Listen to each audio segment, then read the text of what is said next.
nina embeera gye nsanze mu kkubo nga ngenda ekigangazi okukola. Muganda wange mukwano gwange kyali wange yennyini Palaso nga anumbye n'abaana ba ghetto structure. Bakutte ensuululu, bakutte embazi, bakutte ki. Breaking news wa President Museveni afudde mu maziga mbikuletedde mu maaso awo gera kubeera nga obyerabirako ate omukulu King Sir naye asimatuse okufa mbikuletedde mu maaso awo. Palaso kyamukoze, oh my god, osaana kubyerabirako mu maaso awo. Naye nga tetunagendayo, nyongera okujjukiza vidiyo eno soko gimpereka like bw'oba omaze subscribing awo egeti ku mukutu gwefe guno. Kale katutandikiriwo nekyatulese olunaku olwaleero. Tutandise ku saidi ya King Sir yalumbiddwa bubi nnyo, abasajja ba Palaso babadde baagala okumuta. Imagine batomedde emmotoka ye nefuuka nga chapati markets. Oh my god, bano basajja byaddala anzikiriza batemu. Nindowooza bano abasajja baadde baagala okutta King Sir, amawulire gadde ku saidi ze. Mukimanyi bulungi nti no family y'abamayanja bo tebafaayo kubanga balina ki that immunity from the government. Video njaga ogyetegereze nga King Sir apalabula ng'agamba nti no kasitaatemu omuntu wakati ayagala poliisi ebi-involving mu kati bano wenyewe njagala mbabuuze mu banankyukakyuka baliyo mumuwagira okola revenge King Sir oba nedda sokola video. Mukozi wa fujjo. Bisikola fujjo era nze ngonjagalako effujjo sikikuwa.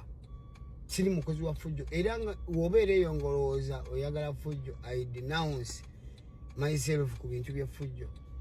Naye onsanze mulina ensuululu, mulina tiyagasi, mulina amajambiya, mulina embazi, mulina emiggo, mulina zibbaati, mwagala munzitire mu mmotoka. Ne Palaso bakozesa abo bakozesa bukozesa nkubuulira baagala onzite ate naye bakusibe. Bakozesa bukozesa gwe tunuulira mu kibira wonsanze abaana banyimiridde mu maaso ntudde ku steering goloza lwaki nsibye neŋŋaana okupushinga forward okumenya abaana amagulu. Siri muntu wa violence era tolwana kumpushinga mu violence ekyo sijja kibawa. Gavumenti obanga kozesa abaana ba ghetto structure muntu gire mu kavuyo, sigenda kuba mu kavuyo, sigenda kwetaba mu kavuyo, nza kavuyo nkejjako nkerangirira ku siri mukozi wa buvuyo. Abamanyi abakuze nange abawangadde nange bamanyi nomwagala kunyigamu embeera y'obuvuyo. Obulamu bwange buli mu matigga, abantu tebamanyi, mwe muli eyo mupangapanga ebintu mutuula enkiiko muntu gire mu kavuyo mugambe nti saha abadde muganga wo, nze nalidde muganga wo. Baganda bange embeera yeyo gye mpisemu ekiro kya leero nga mukwano gwange yennyini yakozesebwa antugire mu kavuyo bagambe nti sawa mukozi wa fujjo kyovula bayafiiridde mu kavuyo.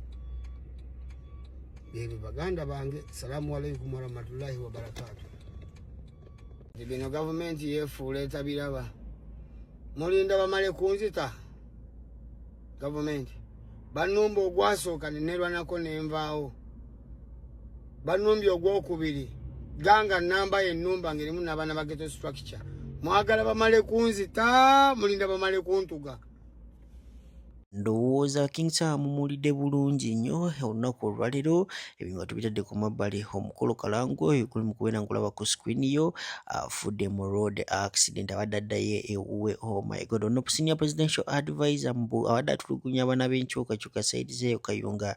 Kati abaana b'enkyukakyuka essanyu lye baliko bagamba oh my god mukyalabira no ddala n'abalala mbu bwe batyo we bagenda okugenda. Tebagenda kunyumirwa ensi eno kubanga ono omusajja abadde mbu yakafuna akalimu ako naye nga oh my god kyakola abantu abadde abatulugunya bubi nnyo. Njagala osooka owulirize no mukyala nga akunyumiza ku bimu omusajja oyo byakoze Abannayuganda ebibakabiza ne bagamba ebyo no omusajja singa Katonda yamutwala. Da video yino. Kalangwa accident eyo gye wafunye singa toyimirira toddamu kutambula adde n'okufuguma. Bannaye akasajja kano kabi. Omusajja ono amazeewo abavubuka mu Kayunga nga kwotadde ne mukono yonna nga balina ekibuule basizza abaana b'abendi. Omusajja ono Kalangwa yantama okuva we yatta mukwano gwange Fefe Kaserubogo Kalangwa. Era bw'obeera ng'ofunye accident eno waakiri waalisigadde kukuwanirizibwa bw'obanga owonye ng'oli awo bakuwanirira buwanirizi nga tokyalina ky'osobola kufuguma wadde okutambula bw'oba owonye. Omusajja ono natta Sserubogo feffekka ate ayina buzibu. Bannaayi bantu mwe muyinza okugamba nti oba mmwe ensi temwesobola kufuna wadde challenges. Mukwatisizza abaana mu kayunga ne mu mukono okubamalawo. Mussa abaana b'abendi mubatadde mu makomera mubabuzizzaawo gwe Kalangwa naani ne Kibuule. Naye gwe singa Katonda atuyamba waakiri bw'oba ogisimattuse n'otaddamu wadde okusituka nti otambule wadde okufuguma. Diversion zifuuse diversion ey'omulitseka avuddeyo n'agamba bano abasajja bali ready okubeera nga beetira bannaabwe so that bajje Abannayuganda ku diversion oba basobole kujja Abannayuganda ku kituufu kye babadde baliko ekyokusaba DR forms. Kubanga ezo DR forms zigenda mu baleetera obuzibu era vidiyo eno njagala osooka ogyetegereze ongambe byaddala kulowooza omukulu omulitseka byayogedde Hajji ebiri oba nedda mu oba bano abasajja nsonga nga bali serious baagala kukyusa eggwanga Uganda naye bo bagamba nti no tebasobola kyusa ba corrupt leaders nga bo bennyini nabo bali corrupt. Kati eyo nayo statement nkulu nnyo njagala osooka owulirize nga tana subscribing.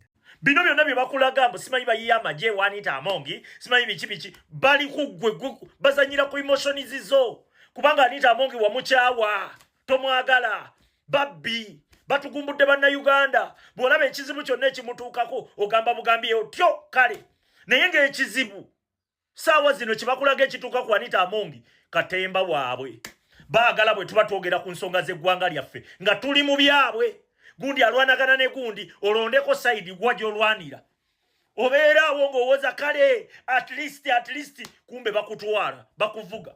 Njagala mutegeere nti ekyo kigavumenti kya katemba mungi ako mukategeere katemba mungi nga bw'okiwulira era akantu kaabwe kabakoledde sofa. Kati gwe Munnayuganda munnankyukakyuka akyayogera ku bintu byabwe ebyo abitaddeko attention yo njagala okitegeere nti Museveni kati afuba kutudda mu maaso tubeere nga tuliyakitingirako ekyo kyabaleese kitegeeza tujja kuba tetulina gye tulaga tujja bbeera mu ebyo batusuulire kino oluva mu kino batuteerewo ekirala batusuulire kino oluva mu kino batuteerewo ekirala. Kati gwe babadde batulaga nti bakutte nti bamuyodde bamukutte gwe babadde batulaga nti bamukutte saawa zino ali eri amoga osegedde naye ng'ekiboozi olwedde kyayitawo osegedde ffenna ensonga twabyogerako bamukutte bakoze biki naye nga tuli mu geemu yaabwe wakati. Ekyo nkikubuulira bino ebya Anita Amongi katemba awedde emirimu Anita Amongi naye akimanyi era yakimanya era baamugamba nti tugenda kukuggyawo naye olina okusigala ng'ozannya bwoti. Nkubuulira muzannyo gwabwe wakati mwe tuyimiridde abakuba enduulu mwe bakuba tukubira muzannyo gwabwe enduulu. Twerabidde engeri gye battamu abantu baffe mu kalulu twerabidde engeri gye babbamu obuwanguzi bwaffe twerabidde engeri gye bakwatamu baganda baffe ne babasiba ne babateeka mu makomera kwegamba byonna tubivuddeko tuli mu bbo tuliyakitinga ku bbo mu bbo.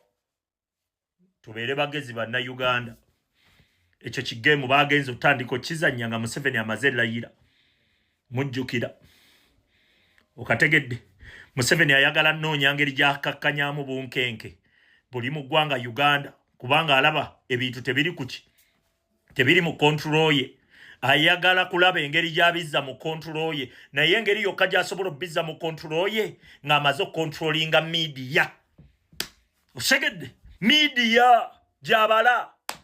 Kati gwe yajja mu nsonga zino ng'onoonya likes bagenda kukuvuga ogende naye ffe abajja mu lutalo luno nga tuzze kulwanisa Museveni na tuzze ku making sure kulaba ng'eggwanga lyaffe tubaako ne kye tuligattako tutandika okubiraba ne tugaa eyo tetujja kgendayo tukyuse akakopo bwe kiri. Abalungi abatuwuliriza era abatulaba olunaku olwaleero tukyaddeko ewa Sheikh Ashraf Dembe.